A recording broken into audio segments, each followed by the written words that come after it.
The answer was IROC. Equal and matched cars, meticulously prepared to race, but with the mechanical advantage eliminated. Only the driver remains. IROC is a celebration of champions. 12 of the finest from 4 different racing disciplines race on 4 different tracks. It's the International Race of Champions. The waiting is over. The cars are prepared. The 12 have been chosen, and we're ready for IROC 21. Daytona International, legendary speedway. This old track has seen some great racing, including the International Race of Champions. Now, this is the traditional first stop for the IROC. From here, they will go on to Charlotte and race under the lights once again, and then to the brand new California Speedway, and the series wraps up at Michigan International, where they will crown the champion of the IROC and distribute a purse of $760,000. Driver skill is paramount. The mechanical advantage is eliminated. Let's go down pit side now. And Jackaroot. Well, originally Davy Jones, the winner of last year's 24 Hours of Le Mans, was invited to compete in this year's IROC, but a tragic accident, which leaves him in recovery, has opened the door for a 25-year veteran of Winston Cup racing and a former winner in IROC at Daytona, Darrell Waltrip. Darrell, it's been a while since you've been in an IROC car. How much have they changed? Well, they now put fruit on your dash. They didn't used to do that. Somebody put me a nice banana up there. I'm glad of that. I guess they figure I need it.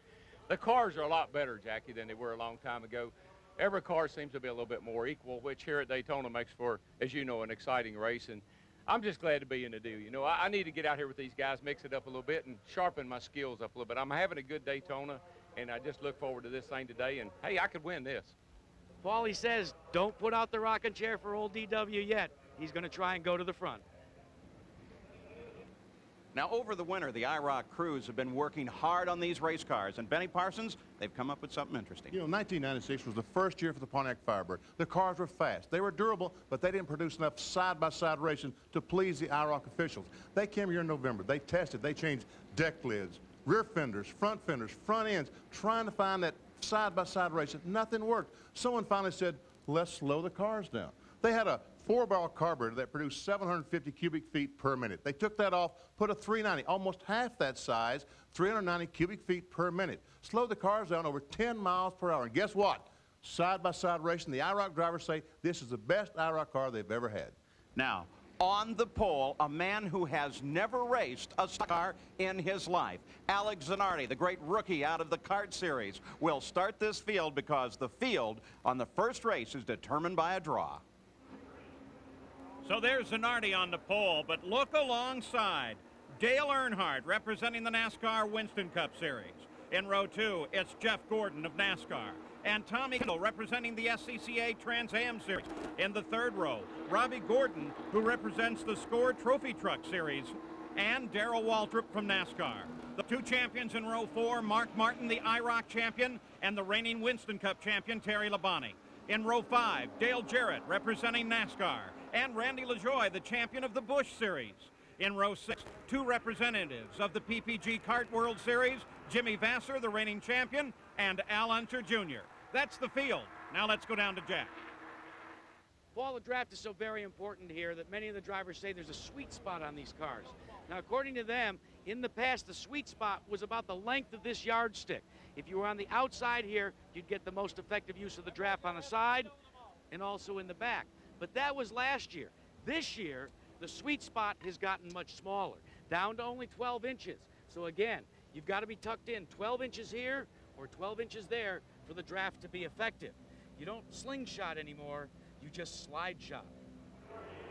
So for Alex Zanardi, he is about to learn a lesson in super speedway stock car racing, and that lesson will come from none other than the master, Dale Earnhardt, that gold car on the high side of the front row. Tommy Kendall closes in behind Earnhardt as they ready themselves for the start. Al Unser Jr. is lagging back. Looks like he's wanting to get a run up to the flag. That's exactly what he's trying to get a good run. Oh, Alex Zanardi rented a 4-speed, learned to shift because he can't afford to miss a shift at this point in the stock cars.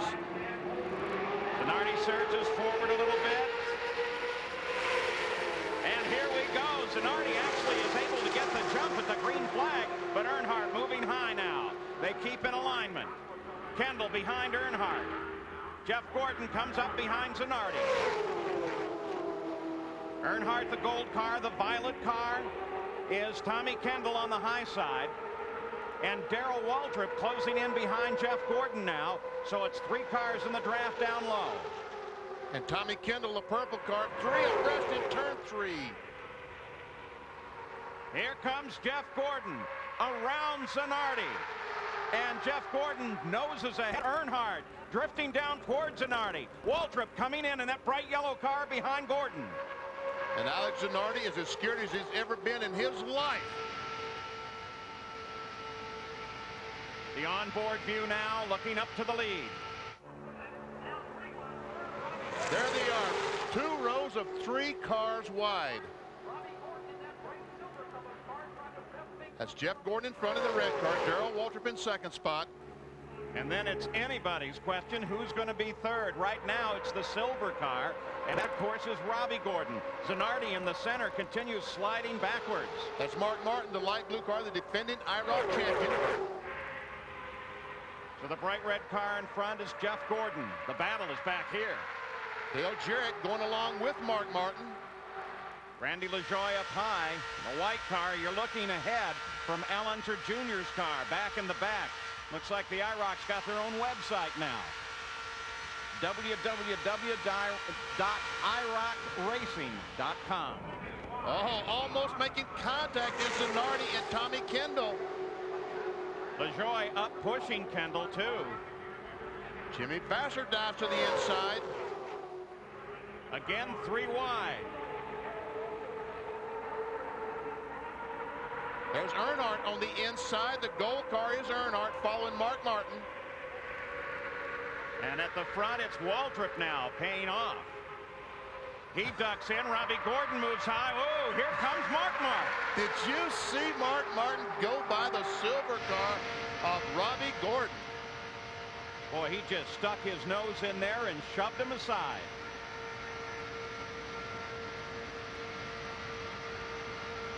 Heading down into the tri-oval once again. Waltrip, Martin, Earnhardt. So NASCAR dominating again in this series. Of course, little question when you come to Daytona and you got the likes of Earnhardt, Martin, Waltrip. Looking from Dale Earnhardt over to Jeff Gordon. Here comes Robbie Gordon, the silver car. That's Jarrett that just made the maneuver to the inside. Tommy Kendall coming up. There we go, battle for the lead. That's Martin on the outside. He gets a good push from Jeff Gordon. Robbie Gordon comes up behind Jeff. As I said at the top of the show, these drivers said these Firebirds are as good as it's ever been, and it's obvious. 3 abreast. The train down low. That's Waltrip, then Jarrett, then Earnhardt.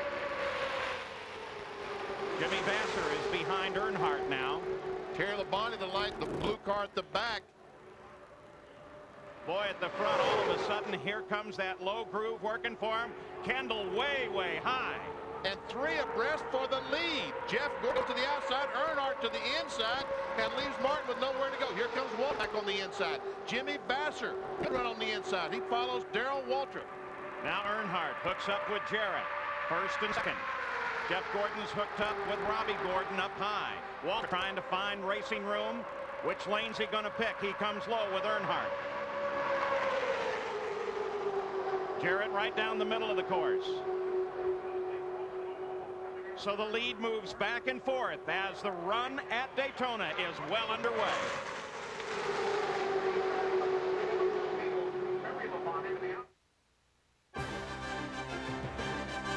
The International Race of Champions on ABC Sports. Brought to you by the legendary Firebird Trans Am from Pontiac. Mobile Motor Oil. At Mobile, we've been changing oil for over 125 years. True Value, official hardware store of IROC and garages everywhere. And AC Delco Automotive Parts. AC Delco, it's like buying time. Back with round 1, IROC 21 Daytona Speedway. It's been a terrific battle at the front, and it continues as Jeff Gordon battles with Dale Jarrett. Earnhardt sticks his nose in there, and they are all still right together. And now with a little help from Earnhardt. There goes Jarrett. Earnhardt literally pushed Dale Jarrett by Jeff Gordon. Well, you said it starting, Benny, that they worked hard on making these raceable. They made them a little bit slower, but boy, they sure can race. They're probably running in the low 180-mile-per-hour range. Jarrett, Earnhardt, Waltrip, Jeff Gordon, Robbie Gordon. It is unbelievable how these guys are going after it, and now Earnhardt is going to try to go for the lead. If Jeff Gordon going with him? Yeah, no, Earnhardt is going to the back. Earnhardt sliding backward. That's Darrell Waltrip going for the lead. And Waltrip moves out in front. Boy, they're all over the place on this track. It looks like Jeff Gordon, Robbie Gordon, and Dale Jarrett. All 12 of them staying very close together. Oh, look, the green car blown by on caught the out there. outside. Al Unser Jr. running very high. You're on board with him now. That's Terry Labonte alongside Little Al.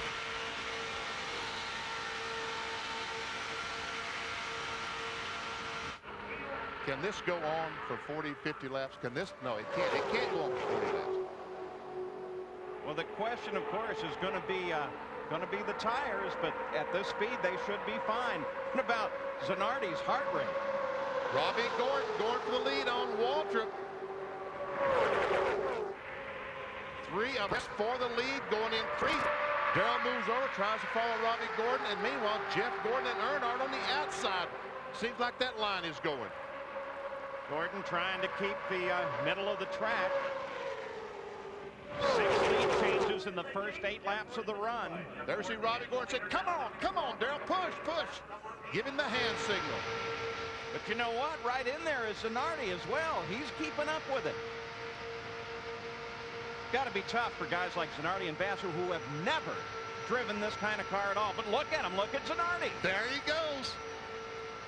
And there goes Labonte up on in front of Dale Earnhardt. Oh, did you see that car hit for the outside? How did he not hit the wall? Benny, you're right. The racing is incredibly tight. Now, what about those hand signals they're using? Let's go down again to Jackaroo.